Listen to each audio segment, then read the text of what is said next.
அரங்கம் நிறைந்து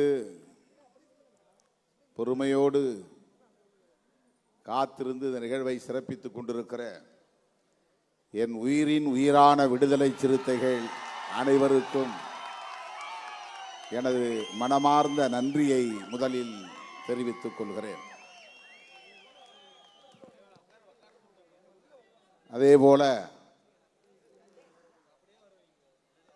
நம்முடைய அழைப்பை ஏற்று வருகை தந்த இந்நிகழ்வை சிறப்பித்திருக்கிற ஊடகவியலாளர்கள்,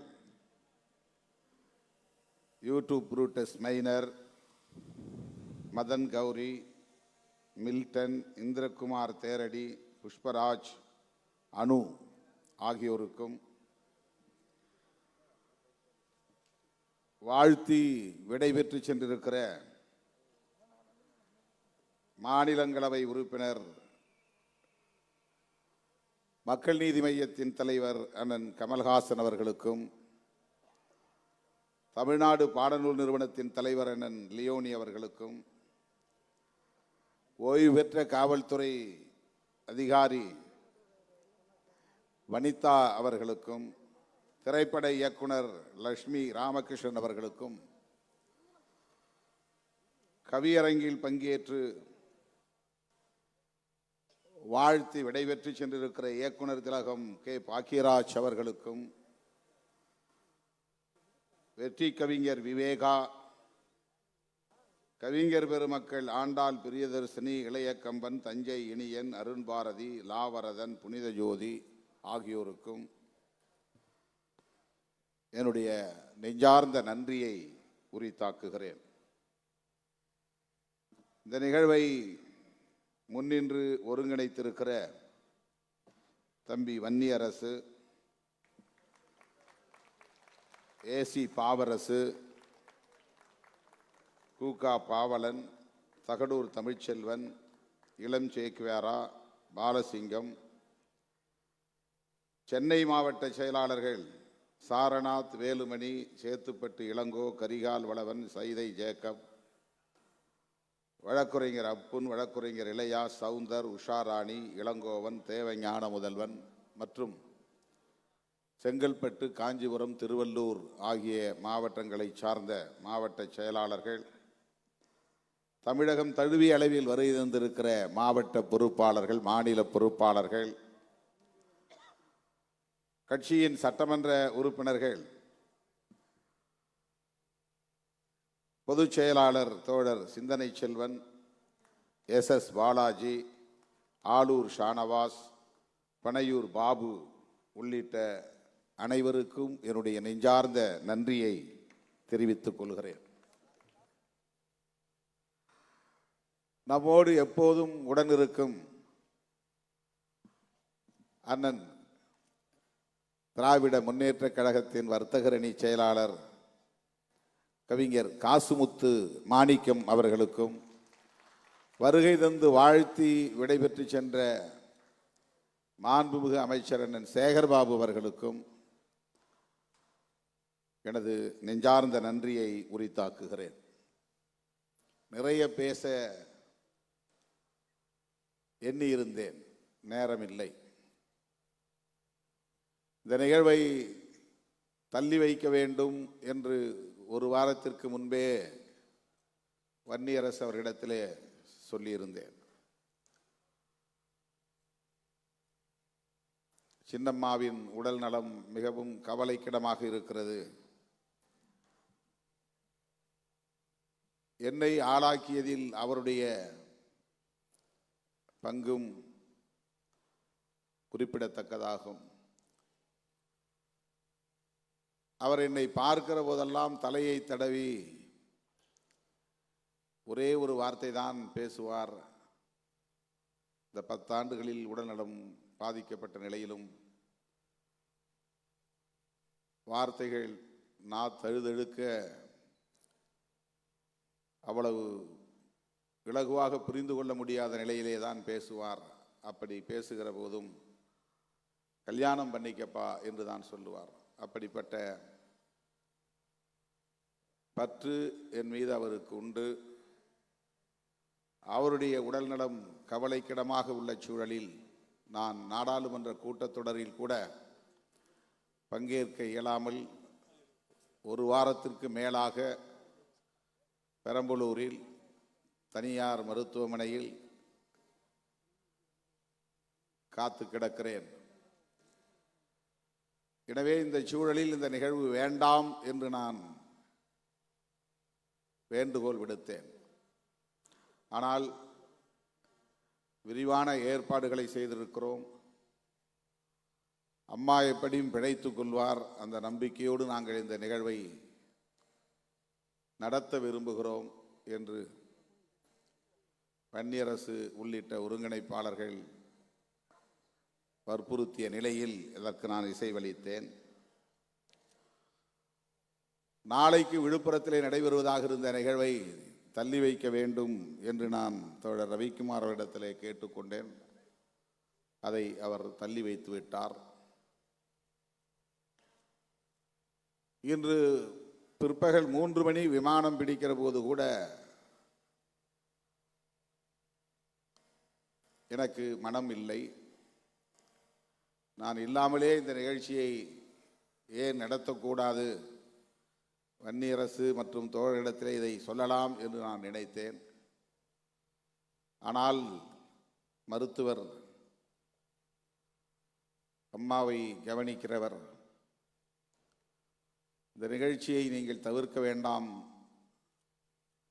ஓய்வாருங்கள் என்று ஒரு ஊக்கத்தை கொடுத்தார். கடைசி நேரத்திலே அவர் சொன்ன வார்த்தையை கேட்டு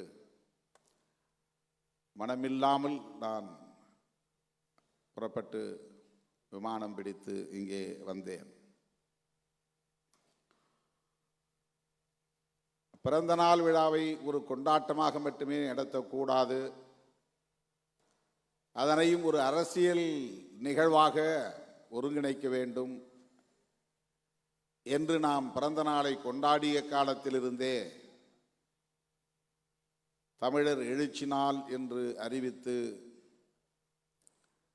கருத்தரங்குகளை, கவியரங்கங்களை ஒருங்கிணைத்திருக்கிறோம். நெடுங்காலம் நான் பிறந்த நாள் கொண்டாடியதில்லை. இடையிலே தான் இது தோழர்களின் ஆர்வத்தால் உருவானது.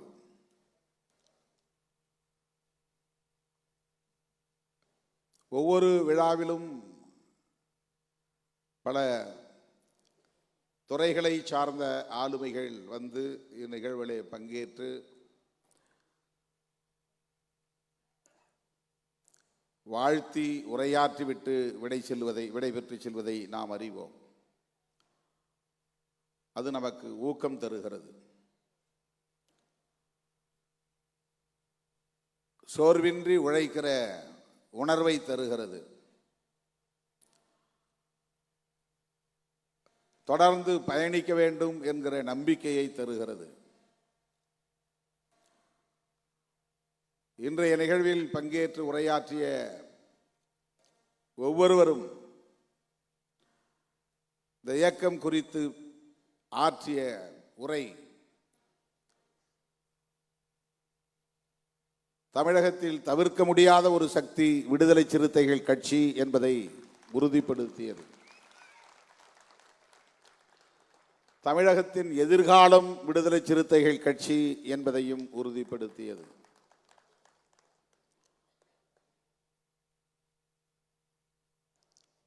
இந்த ஆண்டு மதச்சார்பின்மை காப்போம் என்பதை கருப்பொருளாக நாம் முன்னிறுத்தினோம். அதனை மையப்படுத்திய பலரும் இங்கே உரையாற்றியதை நாம் பார்த்தோம்.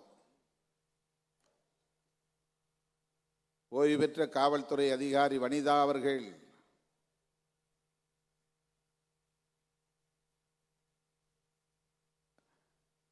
எவ்வளவு ஆழமான கருத்துக்களை மிக இலகுவாக இங்கே எடுத்துரைத்தார் என்பதை நாம் பார்த்தோம். காவல்துறையின் ஒடுக்குமுறைகளை மீறி வெகுண்டெழுந்த இயக்கம் விடுதலை சிறுத்தைகள் கட்சி. அவர் இயக்கம் தொடங்கிய காலத்தில் நான் காவல்துறையில் பணி செய்ய தொடங்கிய காலம். அவர் கடந்து வந்த பாதையை நான் திரும்பி பார்க்கிறேன். நானே அவருக்கு பல இடையூறுகளை காவல்துறையை சார்ந்தவர் என்கிற முறையிலே செய்திருக்கிறேன். அதையெல்லாம் தாண்டி தாக்குப்பிடித்து தமிழகத்தில் இன்றைக்கு அனைத்து தரப்பாராலும் ஏற்றுக்கொள்ளக்கூடிய ஒரு ஆளுமையாக திருமாவளவன் நிமிர்ந்து நிற்பதை நான் எண்ணி வியந்து பாராட்டுகிறேன் என்று இங்கே ஒரு ஒப்புதல் வாக்குமூலம் போல் உரையாற்றினார். அண்ணன் லியோனி அவர்களுடைய உரை, கவிஞர்கள் இங்கே படித்த கவிதைகள், ஊடகவியலாளர்கள் நம்மிடையே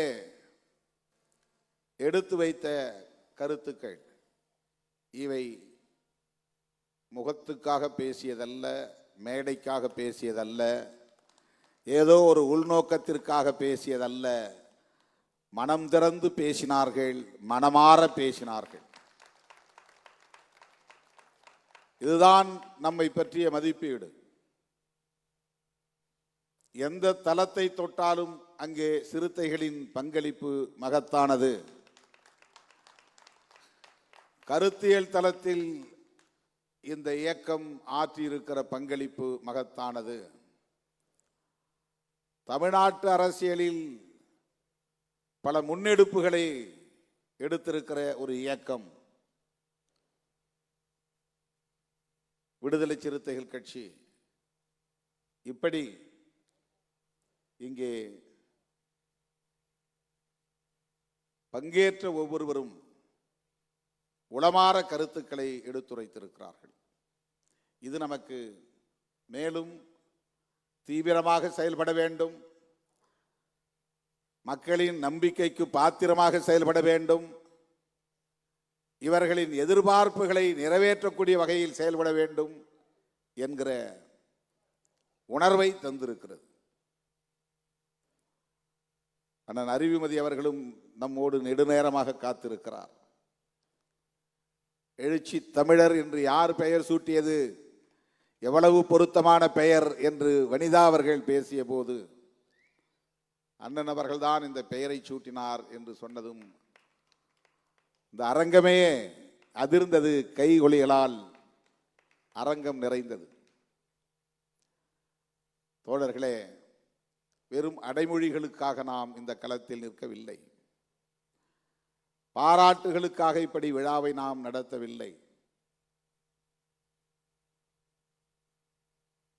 இந்த மண்ணில் ஒரு மகத்தான மாற்றத்தை உருவாக்க வேண்டும்,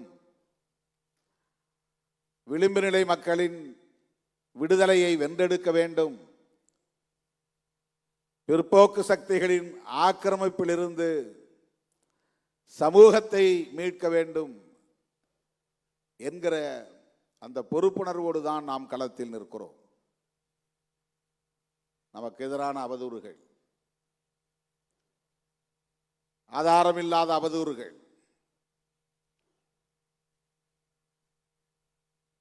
இரட்டை இலை கெஞ்சியது, ஆனால்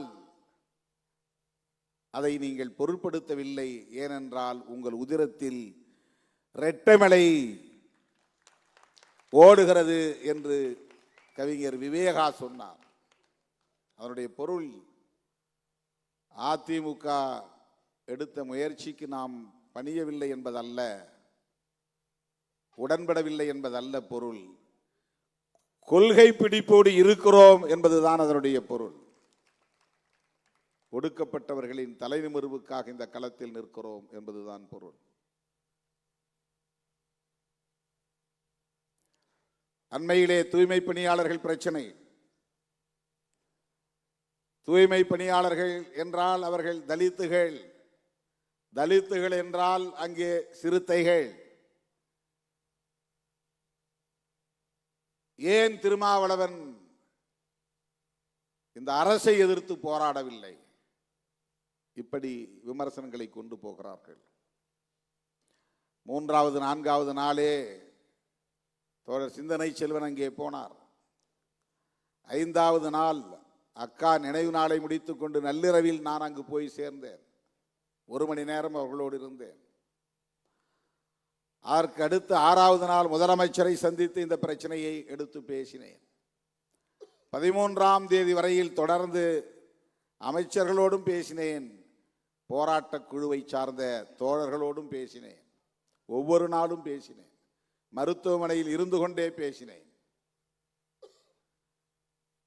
அவர்களை பணி நிரந்தரம் செய்ய வேண்டும் என்று நாம் அவர்களின் குரலோடு இணைந்து சொன்னாலும் கூட ஒரு உண்மையை நாம் புரிந்து கொள்ள வேண்டும்.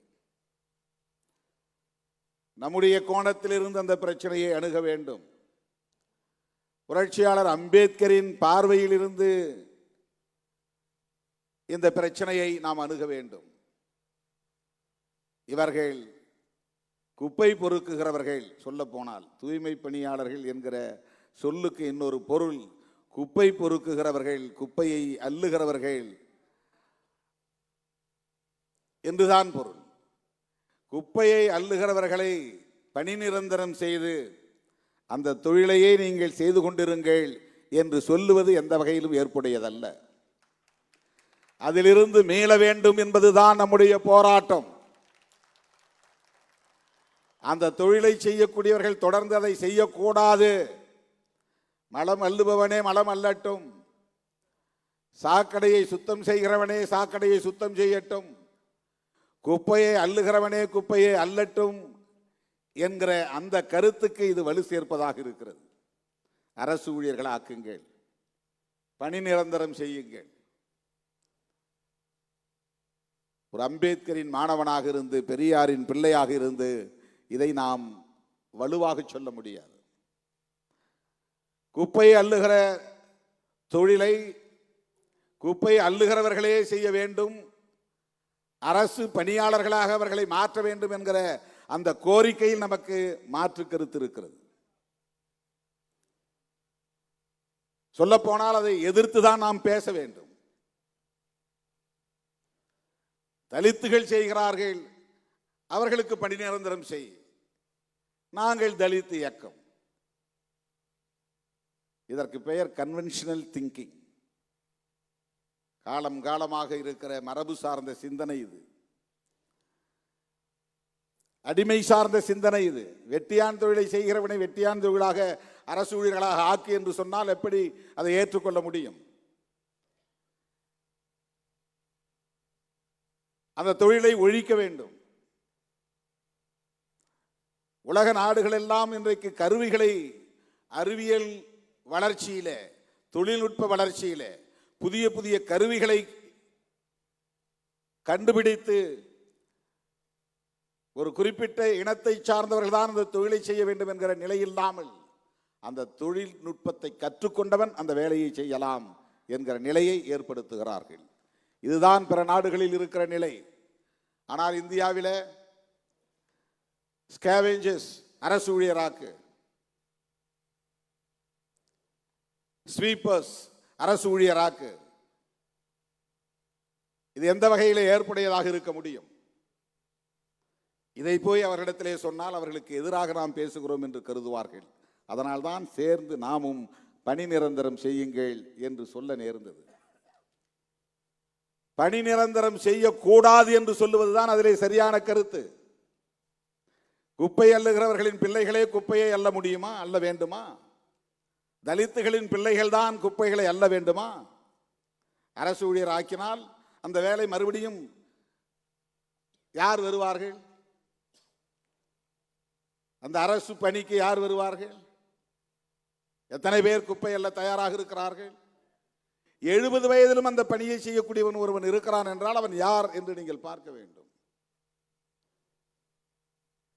இந்த தலைமுறை அவர்கள் அந்த தொழிலை செய்துவிட்டு போகட்டும், அடுத்த தலைமுறை அந்த தொழிலுக்குள் அவர்கள் போகக்கூடாது என்பது தானே சமூக நீதி.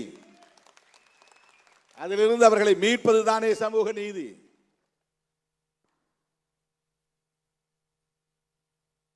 தொழில்நுட்பத்தில் வளர்ச்சியடைந்த நாடுகளுக்கு இது போன்ற சிக்கல்கள் இல்லை. எதையோ வளர்க்க துடிக்கிற இந்த ஆட்சியாளர்கள் இந்த நாட்டை உலக வல்லரசுகளில் ஒன்றாக மாற்ற வேண்டும் என்று துடிக்கிறவர்கள் இன்னும் ரயில் நிலையங்களில் கையால் மலம் மல்லுகிற மலம் மல்லும் தொழிலாளர்கள் லட்சக்கணக்கானோர் இருக்கிறார்கள். மலம் மல்லும் தொழிலாளர்கள் யார்? அவங்கெல்லாம் கஷ்டப்படுறாங்க, அதனால் அவங்களெல்லாம் அரசு ஊழியர் ஆக்குங்க, அவங்களுக்கு சம்பளத்தை கூட்டுங்க, பென்ஷன் கொடுங்க என்று நாம் சொல்ல முடியுமா? குப்பை அள்ளுகிறவர்களை அப்படியே குப்பை அள்ளட்டும், அவர்களை அரசு ஊழியர்களாக்குங்கள், அவர்களுக்கு பென்ஷன் கொடுங்கள் என்று நாம் சொல்ல முடியுமா? ஆக தலித்துகள் பிரச்சனை என்றால் திருமாவளவன் தான் பேச வேண்டும் என்று சொல்லுகிற அந்த புத்தியே ஒரு சாதி புத்தி. அது வேங்கவேல் பிரச்சனை என்றால் திருமாவளவன் தான் பேச வேண்டும் என்று சொல்லுகிற புத்தியே சாதி புத்தி. அது ஏன் அதிமுக பேசக்கூடாது? வேங்கவேல் பிரச்சனை மக்கள் பிரச்சனை இல்லையா? அதிமுகவுக்கு அதில் பொறுப்பு இல்லையா? வேற கட்சிகள் பேசக்கூடாதா? எல்லோரும் பேச வேண்டுமா இல்லையா?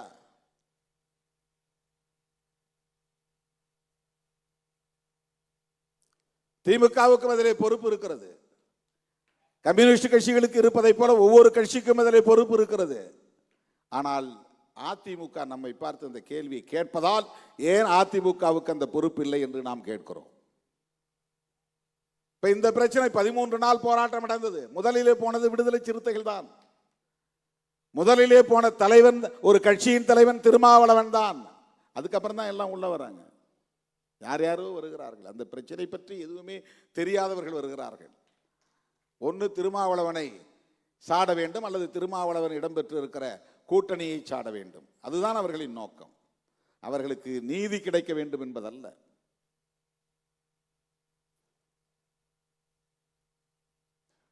இப்படிப்பட்ட அவதூறுகளை எல்லாம் கடந்து பயணிக்க வேண்டிய ஒரு தேவை நமக்கு இருக்கிறது. தாங்க சட்டையர் செய்த போது தோழர்கள் எல்லாவற்றுக்கும் திருமாவளவனை விமர்சிக்கிறார்கள், அதற்கு இதுதான் காரணம் என்று விளக்கினார்கள்.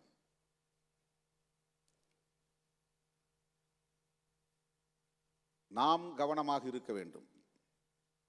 இந்த அம்மா பேசும்போது சொன்னாங்க, இந்த கூட்டம் ஒரு அறிவு சார்ந்த கூட்டம் என்று சொன்னார். இங்கே இருக்கிற ஒவ்வொருவரும் கொள்கை புரிதலோடு இருக்கிறீர்கள் என்று சொன்னார்கள். அதுதான் நமக்கு கிடைத்திருக்கிற பெருமை. அவங்க எந்த கட்சியை சார்ந்தவர்கள் இல்லை.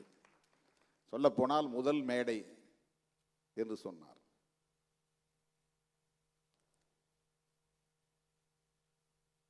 திட்டமிட்டு அவதூறு பரப்புகிறவர்கள், விடுதலை சிறுத்தைகள் கட்சியின் மீது அபாண்ட பழிகளை சுமத்துகிறவர்கள் என்ன நோக்கத்திற்காக செய்கிறார்கள் என்கிற தெளிவு நமக்கு தேவை. அந்த தெளிவு இருந்தால் நாம் அதற்காக எந்த எதிர்வினையும் ஆற்றாமல் உறுதிப்பாட்டோடு தொடர்ந்து இயங்க முடியும். அதுதான் உங்களுக்கு நான் விடுக்கிற வேண்டுகோள். தேர்தல் நேரத்தில் நாம் எடுக்கிற முடிவுகள் எதுவாகவும் இருக்கட்டும், ஆனால் அந்த முடிவும் கூட சமூக நீதிக்கு ஆபத்து ஏற்படாத வகையிலே இருக்க வேண்டும் என்கிற தெளிவு நமக்கு உண்டு.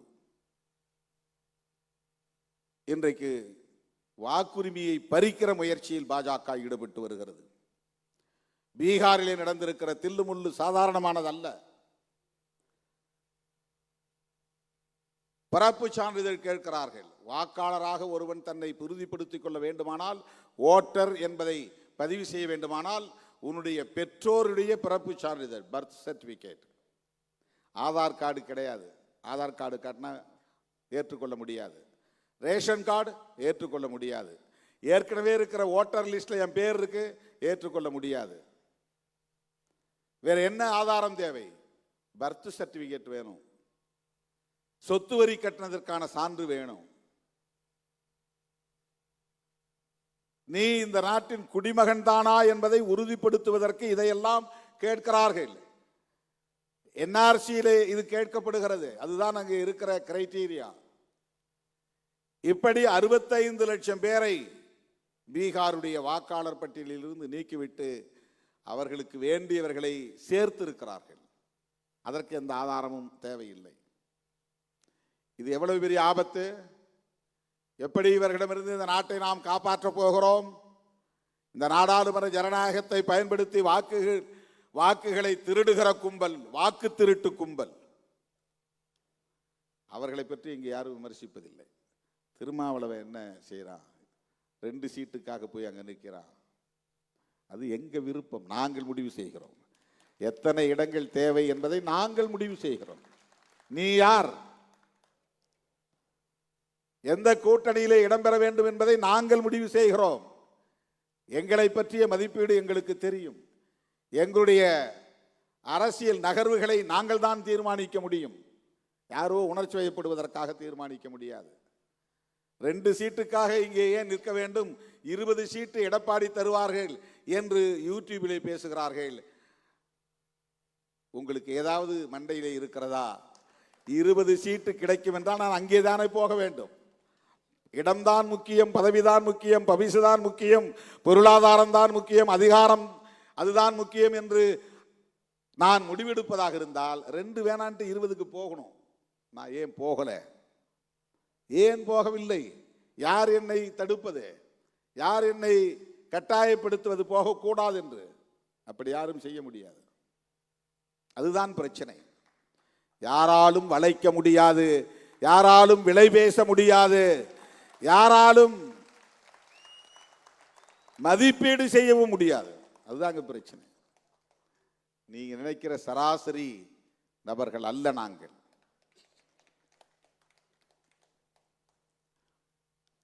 திராவிட முன்னேற்ற கழகத்தோடும் இடதுசாரிகள் இயக்கங்களோடும் நாங்கள் இணைந்து பயணிப்பதற்கு ஒரு நோக்கம் இருக்கிறது. அந்த நோக்கம் வேறொன்றும் இல்லை. நாங்கள் அம்பேத்கரின் பிள்ளைகள், பெரியாரின் பிள்ளைகள் என்கிற அந்த வளர்ப்பு முறைதான், அந்த கருத்தியல் தான் காரணம், வேறொன்றும் இல்லை.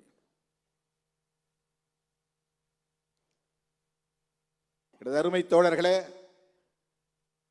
பிறந்த நாள் செய்தியாக நான் சொல்ல விரும்புவது, இந்திய அரசியலையே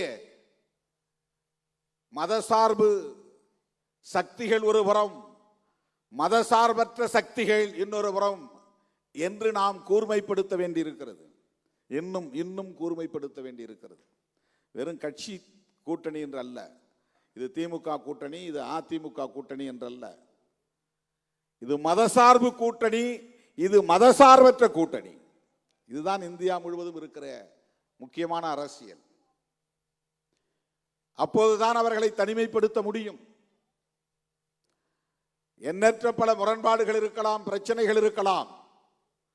ஆனால் செக்யூலரிசம் என்கிற அந்த கோட்பாடு புரட்சியாளர் அம்பேத்கர் வகுத்தளித்த கோட்பாடு, பண்டிதர் ஜவஹர்லால் நேரு அவர்களால் ஏற்றுக்கொள்ளப்பட்டு அங்கீகரிக்கப்பட்ட கோட்பாடு. ஏன் புரட்சியாளர் அம்பேத்கர் அவர்களுக்கே முரணாக இருந்த காந்தியடிகளால் ஏற்றுக்கொள்ளப்பட்டு அங்கீகரிக்கப்பட்ட கோட்பாடு.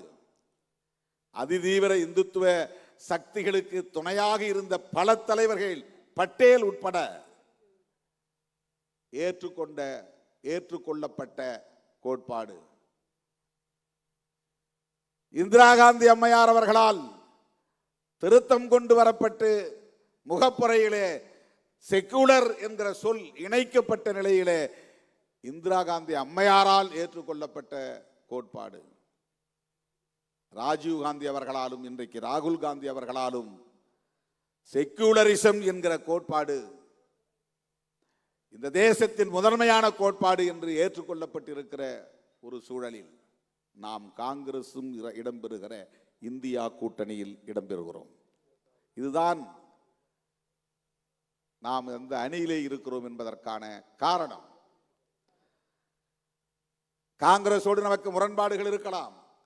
ஆனால் தேசத்தை பாதுகாப்பதற்கு புரட்சியாளர் அம்பேத்கர் முன்மொழிந்த மதச்சார்பின்மை என்கிற கோட்பாட்டில் இன்றைக்கு உறுதியாக நிற்கிற இயக்கம் காங்கிரஸ். எனவேதான் காங்கிரஸ் தலைமையில் இந்தியா கூட்டணியில் நாம் இடம்பெற்றிருக்கிறோம். மதச்சார்பின்மை காப்போம் என்பது வெறும் ஒரு நிகழ்வுக்கான அரசியல் முழக்கம் அல்ல. நாம் அடுத்தடுத்து எடுத்து செல்ல வேண்டிய களங்களை அமைப்பதற்கான முழக்கம் அது.